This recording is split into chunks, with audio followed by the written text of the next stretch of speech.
mu kutwimura habaye ingufu zidasobanutse n'iterabwoba. Haje n'abasirikare ubona bateye ubwoba bikwije kabisa, ufite ifatabuguzi ry'amazi iry'umuriro, ukabona umuntu araje aruriye arawuciye, amaduka bafunze, kugira amagambo yo kuduhabura. Turategereje nta kundi bizagenda, kuko ayo magambo amwe avuga ngo leta ingubwo ibirimo ko bazimuka byanze bikunze. None wowe ubu hehe? Ubu ndi impunzi mu gihugu cyayo. Inzu bakugeneye mu Busanza byagenze bite? Ntabwo nigeze njyayo, nta niyo nashaka, kuko n'abariyo bararira umugana yandirimba. Barira bate? Kandi narumvise kuri radio y'igihugu na televiziyo y'igihugu bavuga ngo baratengamaye, barasusurutse, barizihiwe, bafite ibibuga by'abana, bafite ubuzima bwose. Inzu zaho icya mbere nta cyangombwa baguha, icya kabiri ntikwiye nibareba umuryango wawe. Iyo nzu baguhereza ngo tahamo udashobora kuyikenera ngo ube wayitangaho ingwate, bagutiza udufaranga wibeshaho basubiza amafaranga yabo, kumva isaha n'isaha rwose bashaka kuyikwaka, bakakugenera indi cyangwa se bakakwimura uko bishakiye nk'amatungo, kandi ubundi turi abantu.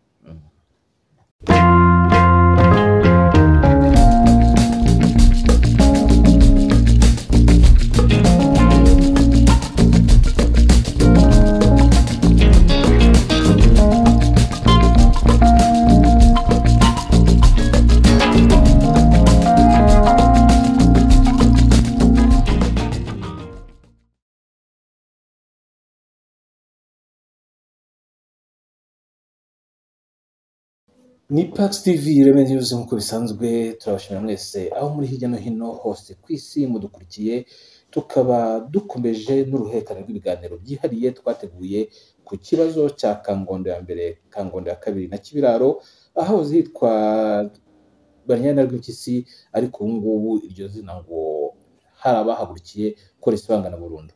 Gusibangana ntibyakabaye ikibazo, ahubwo se abavuyeyo imibereho yabo imeze ite, babayeho bate? Ni uruhererekane rw'ibiganiro twabateguriye nka Pax TV, uruhererekane rubagaragariza ukuri kw'ibyahishwe, amabango y'amabanga mutamenye ku gutura Kangondo, kukuhakurira, kukuhagera iterambere no kuhirukanwa. Bavuga ko bahirukanwe nubwo inzego za leta zo zivuga ko zabimuye. Ese bavuga ko bimuwe, bo bakavuga ko birukanwe. Mu kanya baratubwiraga ko ahubwo bashimuswe. Ibyo byose bituruka he? Biterwa n'iki? Tubahaye ikaze mu kiganiro dukomeza tuvuga ku bibazo bya Kangondo. Ubu tukaba turi kumwe n'umwe mu basaza batuye muri Kangondo igihe kirekire. Muraho neza muzehe?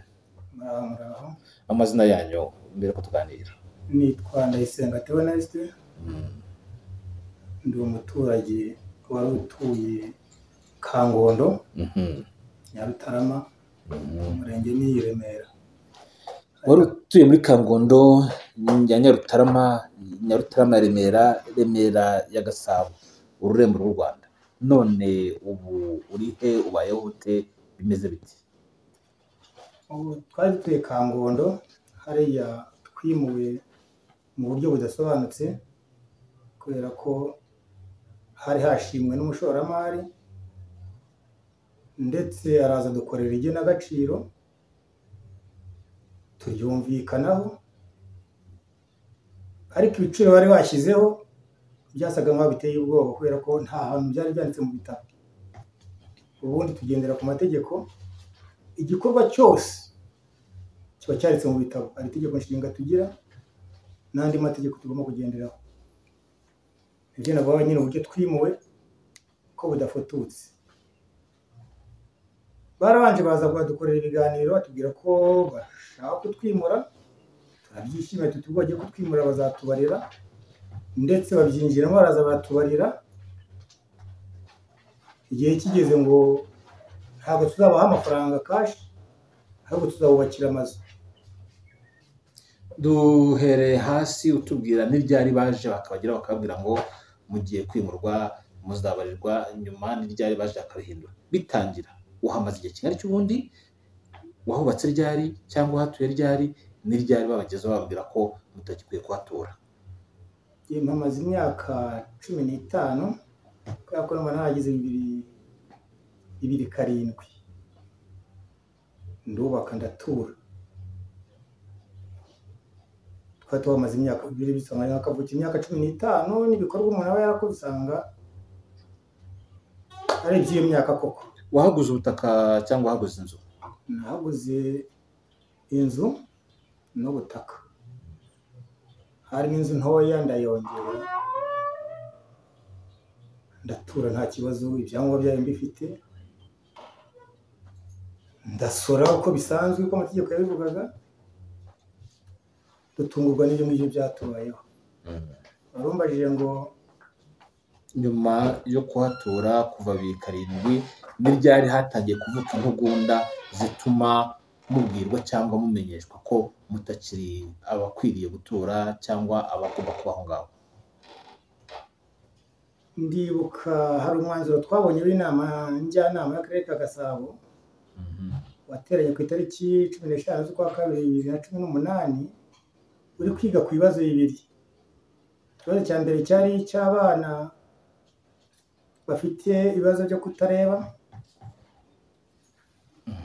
icya kabiri cyari icya Nyarutarama kwimura Kangondo ya mbere, iya kabiri na Kibiraro ya mbere. Umwanzuro w'inama njyanama ukimara guterana wanzura uvuga ko icyo umuntu azashaka ari cyo azahabwa. Niba ari amafaranga bakaguha amafaranga, niba ari n'inzu wayihitiyemo ukajya gufata inzu, ariko wafata inzu yo bakagira inyandiko yihariye.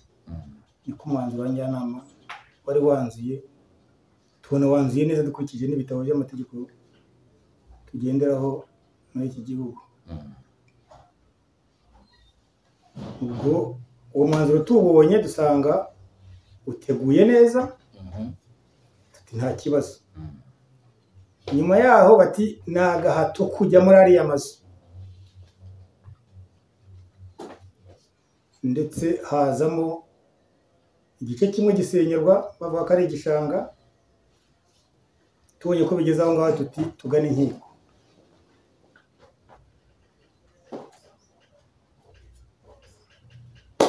inkiko. Ikirego cyacu cyabanje kwakirirwa muri Gasabo, twari twagitanze dusa nkaho twishyize hamwe turi abantu 500 twari tugezemo. Umunsi wo kuburana ngo hazamo inzitizi ngo buri muntu yagomba kwiregera kubera ko ntidusangiye umutungo. Dusubira inyuma none tugitegura neza, buri muntu yitangira igarama rye. Mu rubanza turarutangira, ariko uko warebaga wasangaga uko urwo rubanza ruteye bagenda badusiragiza, bakarusubika uko biboneye, ariko kubera igihe twari tumaze basanga ari nta kundi turwinjiramo. Habanza integura rubanza,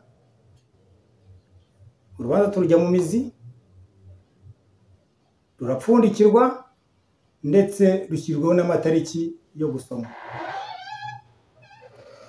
Twatunguwe nuko mu mategeko ngira ngo imanza iyo rwagiwe mu mizi bashaka kusubika rimwe kabiri, ariko bwa gatatu rugasomwa buhari waba udahari. Ariko izacu zimaze gusubikwa ngira nk'inshuro 18 19 ejo bundi. Byari 18 batararusubika ejo bundi. Waruvuze ngo inshuro imwe ebyiri, gatatu gasomwa, ubwo gusoma kuburanishwa. Ubuze rimwe, ubuze bwa kabiri, cyangwa abonetse impamvu ya mbere, ya kabiri, bwa gatatu rwagombye kuburanishwa. Bagombye gusomwa waba uhari waba udahari. Kuburanishwa ndigomba no kuburanishwa ukazasomwa nyuma. Ese gusomwa cyangwa kuburanishwa bababwiye impamvu rwagiye rwimurwa izo nshuro zose 18 bikaba bigeze kwa 19 none rutarasoma? nta mpamvu n'imwe bageze bagaragaza. Mbega iyo bisanga ari ugufata igice kimwe ukagisuzugura. Komeza utubwira amateka. Amateka ya Kangondo rero ndasa nkaho nayakurikiranye. Urwo rubanza rugeze aho ngaho none batuzanira mu byo bita ngo n'ubuhuza. Byo navuga ko ari nk'agashya, kubera ko ubuhuza ubundi ugomba guhuza ufitanye ikibazo n'undi mbere yuko bajya mu manza nyirizina. Niyo mutaba muri mu rubanza, ubundi ubuhuza ugomba guhuza abantu igihe batarujya mu misi. Nibyo mvuga nyine, abantu bafitanye ikibazo bakabona ubahuza, ubunga. Burya n'abariya bunzi n'abariya babandi bo mu nzego z'ibanze batora nabo kugira ngo bunga abantu babumvikanishe mbere yuko ibibazo biba birebire. Iyo bananiranye, inama bagiriwe cyangwa ubwunzi cyangwa ubuhuza bahawe bukananirana, nibwo abantu bakagombye kuvuga ngo jewe ibyo mumbwira ntacyo binyunguye ahubwo biranyangiriza birangushamo, bakamubwira ati rero ubwo igisigaye no kwiyambaza inkiko. Kuki ubuhuza bwanyu bwabaye mu gihe kitari cyo? Nakubwiye ko ari nk'agashya kubera ko ubuhuza bwagombye kuba ubw'abantu babiri, uwa gatatu akaba ari kubahuza. Ariko twe twatungurwa nuko ari twe twenyine n'umuhuza. Bwarinze bwanga ntacyo bugezeho. Cyari igice cya mbere cyari gifite ngira ngo ababuranyi 22. Cyo kivuyeho baduporopoza kuba twajya bari 27 ariko 27. Noneho hari abagerageje kumvikana nabo 5, ahubwo hasigara 22. Aho bafata umwanzuro wo gusubira mu rukiko. Hari indi kipe yari ifite abantu 75 bashatse kubajyana mu buhuza, bati ni ya mbere byananiranye. Itariki baduhaye zagira bati rwasubitswe, kugeza aho ejo bundi twatunguwe no gufatirwa umwanzuro udakwiye, ubona usebetse, wo kuba ufite ifatabuguzi ry'amazi, iry'umuriro, ukabona umuntu araje aruriye arawuciye, amaduka bafunze, haje n'abasirikare ubona bateye ubwoba bikwije kabisa. Tubona ko ibintu atari bya bindi. Ababasha kugira umutima ukomeye biciriyeho barigendera. Ubu ngubu sinzi imibereho yabo, natwe turimo. Ariko ubundi igikorwa cyari gihari cyari cyo kugotwa, tukicirwamo n'inzara. Ubu abana ntibabarebyeho, imfubyi ntibazirebyeho, abapfakazi, abasaza, ishwi. Ubwo nibwo baberetse inzira imwe yo ku kagari gutanga icyangombwa. Abafite imitima ikomeye rero wegeraga umusirikare ngo tugende umupangayi, reka nigendere yewe birasimbirimo. Nuko bamwe babashije gusohoka, abatarabashije gukaraga cyane, dore ko bamwe bahise birwarana n'imivuduko, bahisemo kujya ku kagari gutanga ibyo byangombwa.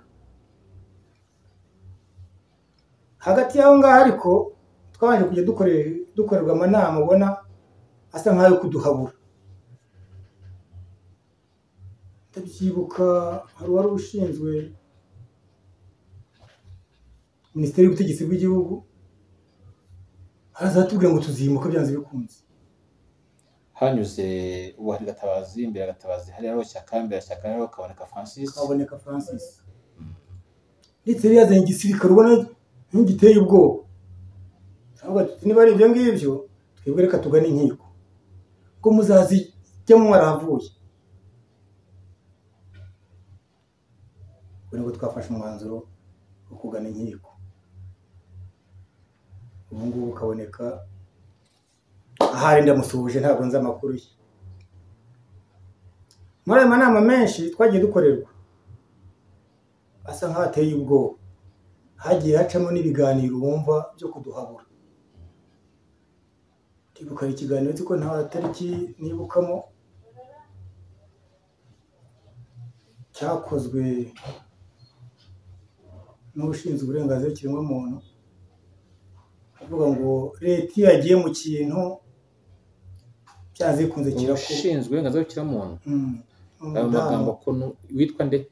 Umudamu bari Ingabire Marie Makire nta nshinga rimwe afite muri leta nk'umukozi wa leta, ahubwo ayobora ikigo cyigenga cyitwa Transparency International.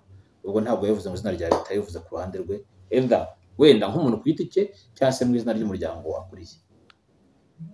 Iyo leta yabigiyemo ngo byose birakoreka, njye nkibaza ngo ubundi leta n'umuturage n'iki kibanza kujyaho? Uta amagambo yavuze na yahe? Nari nshushe nko gucunga ijambo ku buryo tumvikanye neza. Ikiganiro bakoze harimo n'umuvugizi wa leta wungirije, tariki ntabwo nkizibuka, cyabereye kuri televiziyo Rwanda. Hari ku mugoroba, cyatangiye saa 12 za nimugoroba, nacyabyibuka. hari n'icyanyuze kuri TV1. Reka kugira amagambo yo kuduhabura, turategereje nta kundi bizagenda, kuko ayo magambo amwe avuga ngo leta ingubwo ibirimo ko bazimuka byanze bikunze. Hari n'uwo musaza nawe ngo ni umuvugizi wa leta wungirije, amwita arimo kurarinda, ngo habaho irengayobora. Twe twumva irengayobora rero twumva ari nk'ikindi kintu kiremereye cyane, ariko ubundi irengayobora mu kubera ko iki kintu tumaze imyaka 6 byagombye gukorwa ku tuvuge wenda nk'ahantu hahiye kigeze kuba mu mujyi, noneho Caterpillar burahinyura ijya kuzimya. Abyibuka mu mujyi hariya bitaga ngo ni Kiginara umucuruzi, Quartier Mateus. Caterpillar yemeye ica mu mazu gutya ari kugira ngo ijye kurengera bimwe bidashya byose. Ndakeka ikintu cy'irengayobora iwacu rero Kangondo ntabwo irengayobora ryari hakenewe rwose. Irengayobora riboneka mu ngingo ya 34 mu bijyanye no kwimura, itegeko rijyanye no kwimura abantu. Ese ntabwo nubwo uvuze ngo nta rengayobora ryari rikenewe, sinumvise bavuga ngo hashobora kuzaba imyuzure n'ibiza by'amazi n'imvura bidasanzwe, aho ntabwo ari byo byaratumye bakora irengayobora? Ntabwo ari irengayobora kubera ko barivugaga mu kwa munani kabwo imvura izagwa. Iki gihe nta mvura, rero ntabwo ari irengayobora, ahubwo ndakeka ari amabwiriza bari bahawe. Iryo rengayobora niba riteganywa ko haza imyuzure, ubu ngubu hakaba hateganywa kubakwa amapatimenti 600, yaba ari imyuzure ziturutse he? Iragisanga ubutaka bwa Kangondo Nyarutarama, Kangondo ya mbere n'iya kabiri na Kibirara,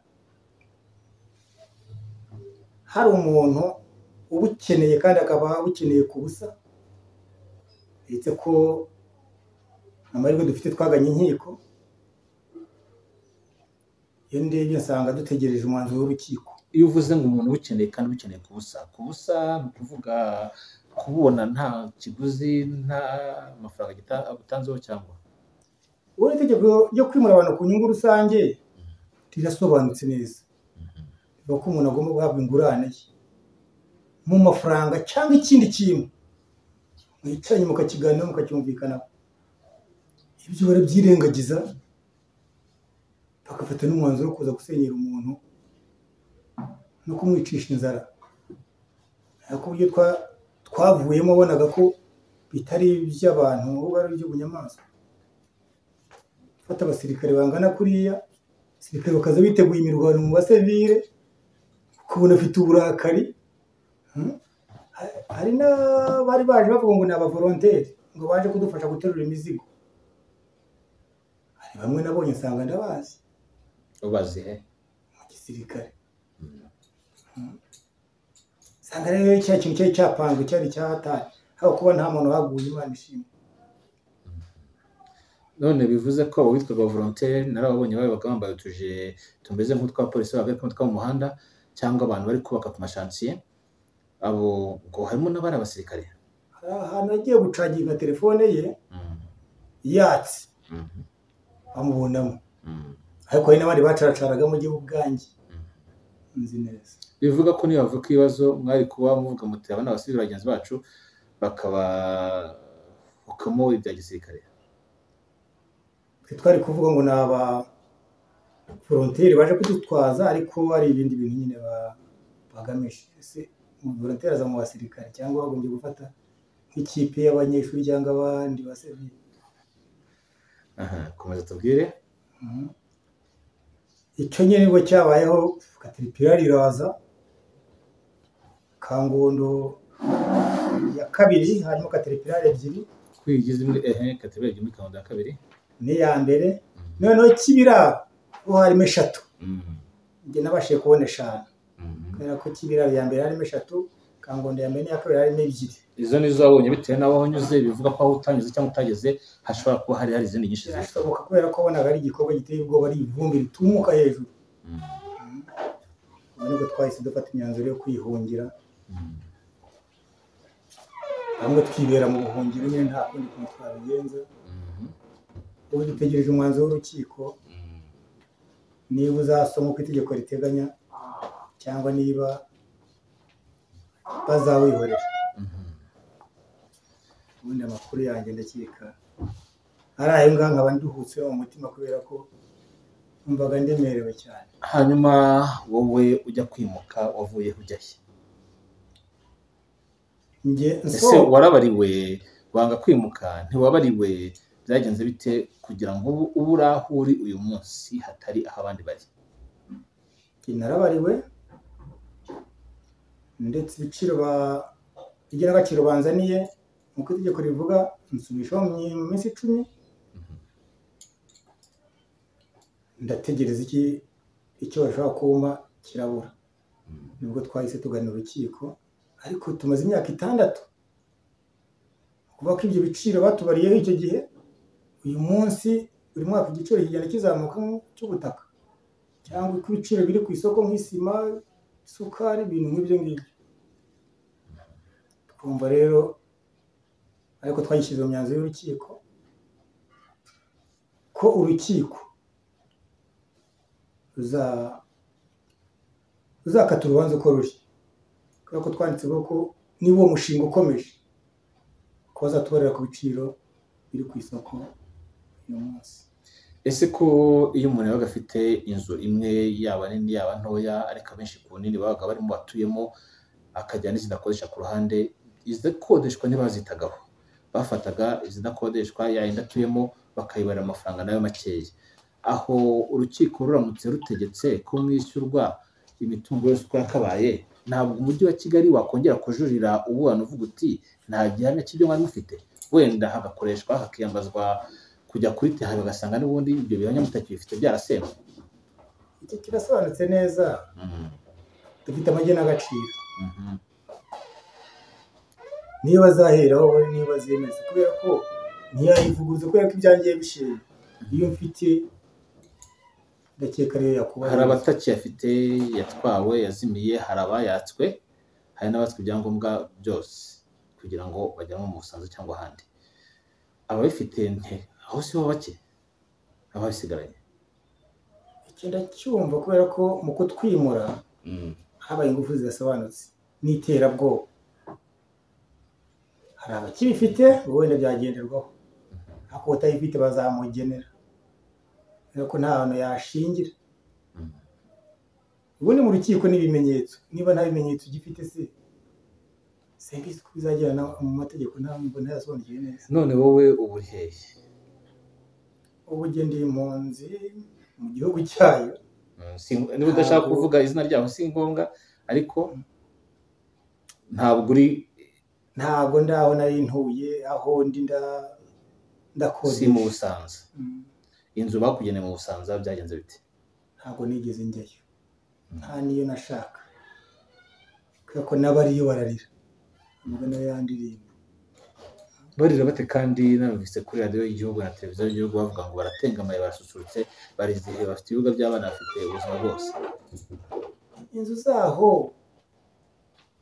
icya mbere nta cyangombwa baguha, icya kabiri ntikwiye nibareba umuryango wawe.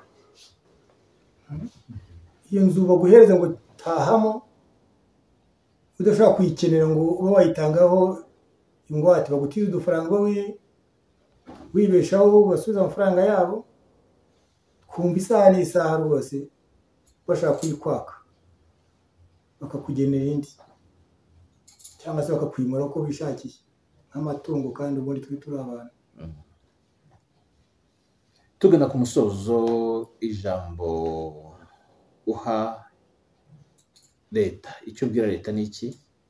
icyo ubwira abo inkiko mwagannye ni iki? icyo ubwira umusangiye ikibazo ni iki?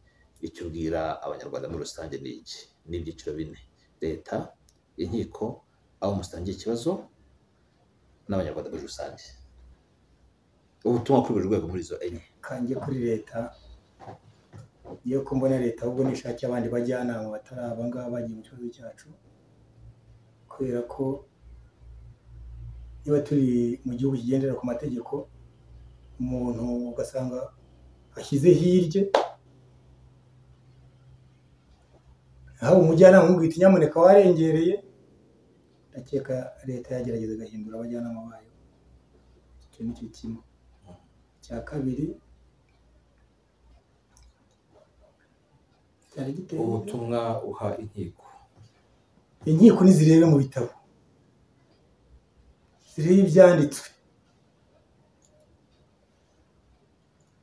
zirebe neza uko amategeko akurikizwa, zirebe urengereye ku itegeko icyo bamuhanisha, ubundi itegeko rikurikizwe, kubera ko ntacyo dukora kitanditse mu mategeko. urirengereye riramuhana, uryubahirije rukagendana neza. ubutumwa uhabwa umusangiye ikibazo, baba abimutse, baba abakiri mu manza, baba batarazigiyemo, baba n'abari guteganya kuzijyamo ubu ngubu bariya batangiye kuyarikisha. hari abayimutse bafite icyangombwa cyabo, dutegereje urukiko. abari mu Busanza bihangane, iyo bari uko twihangana aho turi. ndumva arizo nama nabagira, kubera ko dutegereje imyanzuro y'urukiko. tugasoreza ku butumwa abanyarwanda muri rusange. abanyarwanda iyo bisanga tugifite ibibazo, umuntu wirengagiza amategeko akikora ibyo yishakiye, ndumva abanyarwanda twari dukwiye kwigishanya hafi ya twese. kuko umuyobozi niwe uri gukandagira itegeko ukabyishakiye kandi arizi neza. ubwo butumwa naho abanyarwanda bose. turagushimye cyane, dushimira namwe mwese mwadukurikiye. iyi ni Pax TV IREME News, naho ndi Ntwari John Williams.